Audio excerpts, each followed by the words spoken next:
रानी लक्ष्मीबाई एक ऐसी वीरांगना थीं जिन्होंने अपने राज्य और सम्मान को बचाने के लिए अपनी जान की परवाह किए बिना संघर्ष किया। उनकी कहानी सुनकर हर भारतीय का सिर गर्व से ऊंचा हो जाता है। रानी लक्ष्मीबाई एक ऐसी महिला थीं जो न केवल अद्वितीय साहस की मिसाल थीं, बल्कि अन्याय और अत्याचार के खिलाफ अकेली खड़ी हो जाती थीं। जब अंग्रेजों की विशाल सेना उनके किले पर हमला करती, वह अपने अदम्य साहस और कुशल युद्ध कला के दम पर दुश्मनों के होश उड़ा देती।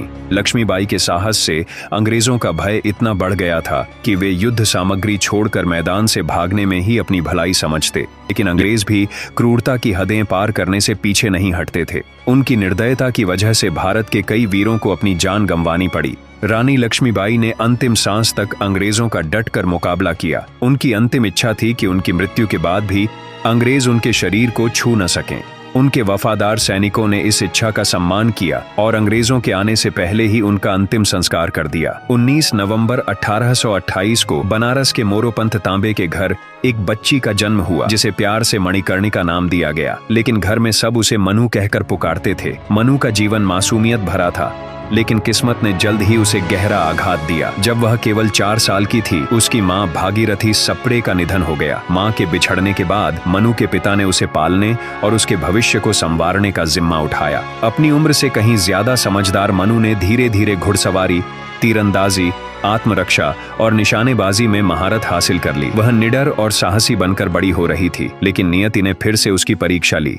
14 साल की उम्र में मनु का विवाह झांसी के शासक गंगाधर राव नेवलेकर से कर दिया गया। शादी के बाद उसे लक्ष्मीबाई नाम दिया गया। उस समय यह प्रथा थी कि शादी के बाद लड़कियों का नाम बदल दिया जाता था। झांसी की रानी बनने के बाद लक्ष्मीबाई ने एक पुत्र को जन्म दिया, लेकिन नियति ने उसे फिर से झकझोर दिया। उसका पुत्र महज 4 महीने में चल बसा। यह दुख सहने के बाद उन्होंने एक बच्चे को गोद लिया, पर कुछ समय बाद उनके पति और झांसी के राजा गंगाधर राव भी इस दुनिया से चले गए। इस दोहरी विपदा ने रानी को तोड़कर रख दिया, लेकिन वह हार मानने वाली नहीं थी। उन्होंने अपनी पूरी शक्ति और संकल्प के साथ अपनी प्रजा और साम्राज्य की रक्षा का संकल्प लिया। उन्होंने अपने गोद लिए बेटे को गद्दी सौंपने का ऐलान किया, लेकिन मुश्किलें खत्म होने का नाम नहीं ले रही थीं। झांसी का किला, जो धन और ताकत का प्रतीक था, अंग्रेजों की नजरों में चुभने लगा। गंगाधर राव की मृत्यु के बाद अंग्रेजों ने किले पर कब्जा करने की साजिश रचनी शुरू कर दी। उस समय ब्रिटिश ईस्ट इंडिया कंपनी के वायसराय लॉर्ड डलहौजी ने व्यपगत नीति, डॉक्ट्रिन ऑफ लैप्स, लागू की। इस नीति के अनुसार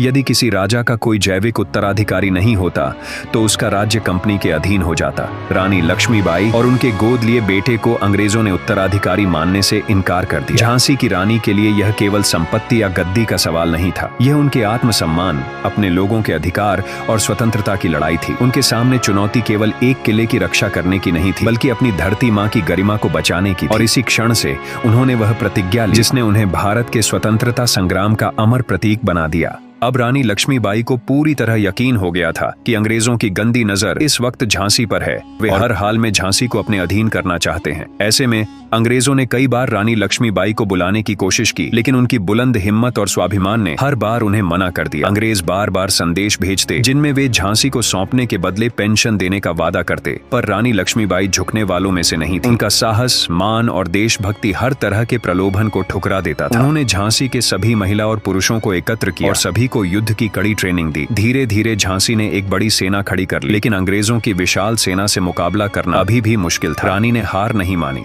और आसपास के राजाओं से मदद मांगी। अपने अडिग हौसले और संकल्प के साथ उन्होंने एक विशाल सेना तैयार की। उधर अंग्रेज भी समझ चुके थे कि झांसी की रानी झुकने वालों में से नहीं है। युद्ध तो निश्चित था। अंग्रेजों ने धीरे धीरे झांसी के किले को चारों तरफ से घेरना शुरू कर दिया। किले के अंदर गोलियों और बमों की बारिश शुरू हो गई। झांसी के बहादुर सैनिकों ने भी दिलेरी से अंग्रेजों पर जवाबी हमला किया। चारों ओर गोलियों की गूंज और चीखें गूंज रही थीं। झांसी के सैनिक एक एक कर शहीद हो रहे थे, लेकिन किसी के हौसले में कमी नहीं थी। जब झांसी के सैनिकों की संख्या बहुत कम हो गई और हालात बेहद गंभीर हो गए, तो रानी लक्ष्मीबाई ने अपनी आखिरी ताकत जुटाई। अपने बचे हुए सैनिकों के साथ उन्होंने किले से निकलने की योजना बनाई। अपने लोगों की जान बचाने के लिए उन्होंने साहस और चतुराई से दुश्मनों के घेरे को तोड़ने की कोशिश की। आंसुओं, दर्द और आक्रोश के बीच रानी लक्ष्मीबाई अपने झांसी के सम्मान और स्वतंत्रता की लौ जलाए अपने धैर्य और साहस की मिसाल पेश करते हुए आगे बढ़ गईं। रानी लक्ष्मीबाई अपने बचे हुए वीर सैनिकों के साथ एक ऊंचे टीले पर खड़ी होती हैं। उनकी आंखों में साहस की एक अद्भुत चमक होती है और दिल में स्वतंत्रता की प्रबल अग्नि जल रही होती है। वह अपने सैनिकों को प्रोत्साहित करती है और फिर दृढ़ निश्चय के साथ ग्वालियर पर आक्रमण का आदेश देती है। सभी सैनिक उनके नेतृत्व में पूरी शक्ति के साथ ग्वालियर के राजा पर हमला बोलते हैं। अंततः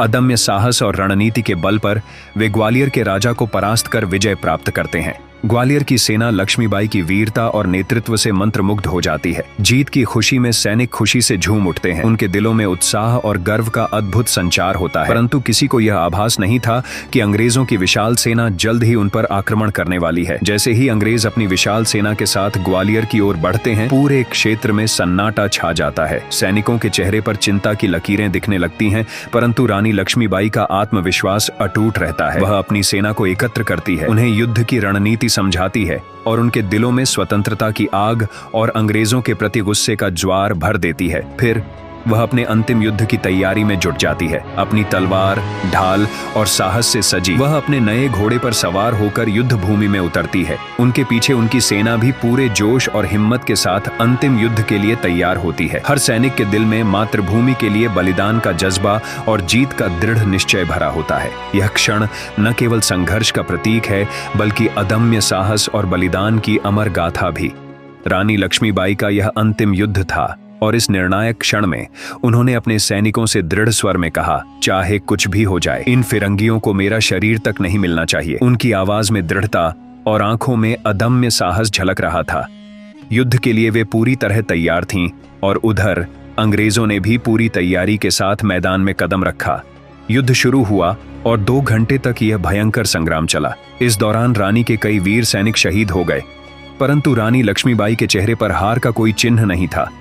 उन्होंने अपने घोड़े की लगाम को दांतों से दबा लिया और दोनों हाथों में तलवार थामकर दुश्मनों पर कहर बरपाने लगी।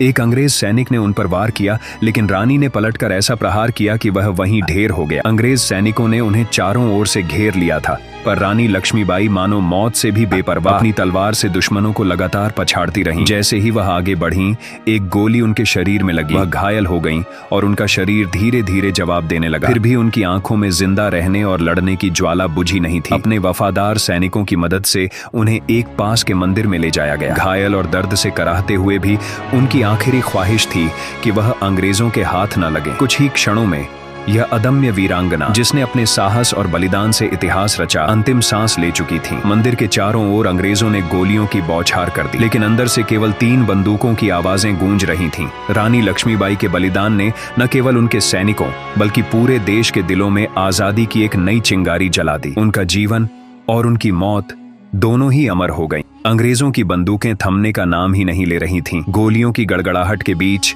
रानी लक्ष्मीबाई के वफादार सैनिकों ने एक अंतिम और महान कार्य करने का निश्चय किया। उनके आंसुओं और दर्द के बीच उन्होंने अपने साहस को संभाला और रानी के पार्थिव शरीर को मंदिर के पास ही सम्मान पूर्वक अग्नि को समर्पित कर दिया। जब अंग्रेज सैनिक मंदिर के अंदर घुसे तो वहां मौत की निस्तब्धता फैली हुई थी। न कोई जीवित आत्मा थी, न कोई प्रतिरोध। तभी उनकी नजर एक जलती हुई चिता पर पड़ी, जिसकी लपटें आकाश छू रही थीं। उन लपटों को देखकर उनकी आंखों में भय और हार का भाव झलकने लगा। अंग्रेज समझ गए थे कि यह चिता झांसी की रानी लक्ष्मीबाई की है, वह रानी जिसने अपने प्राण देकर भी उनकी विजय को अधूरा छोड़ दिया। वह आग केवल रानी का अंतिम संस्कार नहीं, बल्कि आजादी की ज्वाला थी, जो अब बुझने वाली नहीं थी,